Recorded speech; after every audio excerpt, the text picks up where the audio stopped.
워낙에 장전부터 많이들 소식을 접했을 거라서 저희가 간단하게 정리를 해드리겠습니다. 김대중 교수님, 네. FOMC 그리고 파월 발언 어떤 걸 가장 주목하셨나요? 중요한 내용이 한 두어 가지가 있었습니다. 네. 파월 의장이 금리 인하에 대한 멘트를 했습니다. 네. 올해 안에 금리 인하를 할 수 있다라는 처음으로의 멘트인 것 같습니다. 그전까지는 뉘앙스를 풍겼었죠. 네. 이번에는 올해 안에 금리를 인하할 수 있다. 단, 여기에 단서가 달리면서 주가가 출렁였거든요. 미국 시장에서. 네. 3월이 아니고 그 다음에 상황에서 인하를 할 수 그쵸. 있다라는 측면에서 얘기가 나오면서 시장은 이 내용으로 오르고 내림의 과정에서 크게 변동성이 확대되는 구간에서의 모습이 나타났습니다. 맞아요. 하지만 여기에서 우리가 전체 시장을 판단하면서 주식 시장은 여기에 반응하면서 일부 하락하는 모습의 상황을 보여줬지만 채권 시장과 환율 시장에서의 모습을 판단해야 되겠죠. 네. 미 국채 10년물 같은 경우는 이러한 내용이 반영이 되면서 4.04에서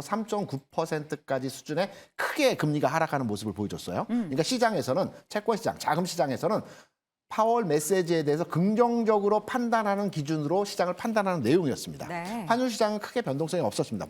보합 상황에서 움직임이 나타났기 때문에. 그래서 전체 시장에서의 큰 내용에서의 흐름을 보게 되면 주시장은 최근래에서의 흐름의 연장선상으로 실적과 연동된 움직임 내에서 하락이 진행되는 상황으로 마감이 됐고요. 네. 채권 시장이나 다른 여타의 자금 외환 시장 같은 경우는 파월 메시지에 대해서 긍정적으로 반응하는 시장에서의 상황이 나타났기 때문에 네. 단기적으로는 주시장에 대한 영향도에 의해서 주가 하락이 일부 나타날 수는 있겠지만 중장기적인 관점에서는 긍정적으로 상향화되는 내용으로의 파월 발언으로 해석을 할 수 있다는 점으로 우리가 판단할 수 있습니다. 알겠습니다. 저희가 뭐 여러 가지 FOMC 얘기를 쭉 할 수도 있지만 간단하게 우리 테이블 보고서 밤 새셨죠? 네. 어떤 얘기를 가장 좀 이 얘기는 좀 뭔가 의외인데? 라는 생각을 하셨나요? 어제 일단은 경제 지표 먼저 말씀을 드리면은 경제 지표 관련돼서 이제 고용 관련된 이야기가 나왔습니다. 그러니까 미국의 고용 관련돼서 지금 얘기가 나오는 핵심은 이직했을 때 얼마나 이게 임금이 올라가느냐 이 부분이 핵심이라고 하는데 그 부분이 많이 떨어졌습니다. 그렇죠. 말 그대로 고용에 의한 임금 상승은 많이 둔화되고 있다라고 얘기를 했고 이게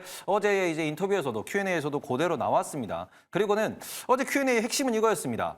언제 너네가 금리 인하를 할 수 있는 확실한 증거를 찾는다라고 볼 수 있냐. 그러니까 어제 점도표, 어제 이제 그 연설문에서 나왔을 때 가장 핵심이 됐던 게 이겁니다. 우리는 좀 더 확실한 인플레가 떨어질 수 있다라는 그런 이제 증거를 찾고 싶다라고 이야기를 했거든요. 네. 그 부분에 있어서 너네 도대체 뭘 보고 내릴래라고 여러 가지를 물었더니 계속 횡설수설하는 모습을 보이면서 중간에 이제 좀 전에 좀 빡쳤다라고 표현을 할게요. 화가 났다. 나셔가지고, 화가 났다. 화가 예, 나가지고 분노가 거기에서 이렇게 얘기했습니다. 네. 이거 우리 3월에 안 내린다고, 3월에 내릴 생각 없다고 이렇게 얘기하면서 갑자기 지수가 그렇죠. 떨어지기 시작했습니다. 네. 말 그대로 지금 시장이 설레발을 치는 부분을 좀 잠재우기 위한 그런 Q&A가 계속 진행됐다라고 보시면 될 것 같고, 그리고 오히려 QT 관련돼 가지고.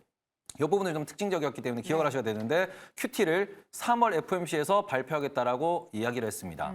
그렇기 때문에 이 부분은 이미 이제 연준 위원들이 많이 좀 설레발을 쳤어요. 우리가 QT에 대해서 좀 조절을 해야 될 것도 같다라는 얘기를 하면서 시장이 기대를 좀 가졌는데 그 부분은 이미 이제 성명서에서도 나왔었고요. 그리고 Q&A에서도 우리가 그 부분은 3월에 이야기하겠다. 지금 논할 단계는 아니다라고 선을 그었기 때문에 시장이 좀 더 실망을 했다라고 보시면 될 것 같습니다. 그래서 해석을 하면 종합적으로는 매파적인 척하는 FOMC였다. 네. 이렇게 보시면 될 것 같습니다. 알겠습니다. 메인 척하지만 결국에는 언젠가는 이제 또 비둘기로 돌아설 수밖에 없는데 뭐 이 내용은 시장에서 뭐 거의 오늘은 관심이 없는 것 같고요. 퀄컴 실적 잠깐 좀 언급을 해주시죠, 김정희 교수님. 네. 잘 나왔고 가이던스도 뭐 예상하는 범위 내에서 나와서 큰 이슈가 없었어요. 그런데 시간에서 약간 밀렸는데 재고 약간 이슈가 있을 수도 있는 것처럼 뉘앙스를 풍기는 바람에 그 정도였다고 보시면 될 것 같고요. 이렇게 어느 정도 잘 나와도 조금이나마 지금 약간 빌미를 주면은 주가가 못 가는 거기 때문에 뭐 그렇게 뭐 서프라이즈라고 보기는 어려울 것 같아요.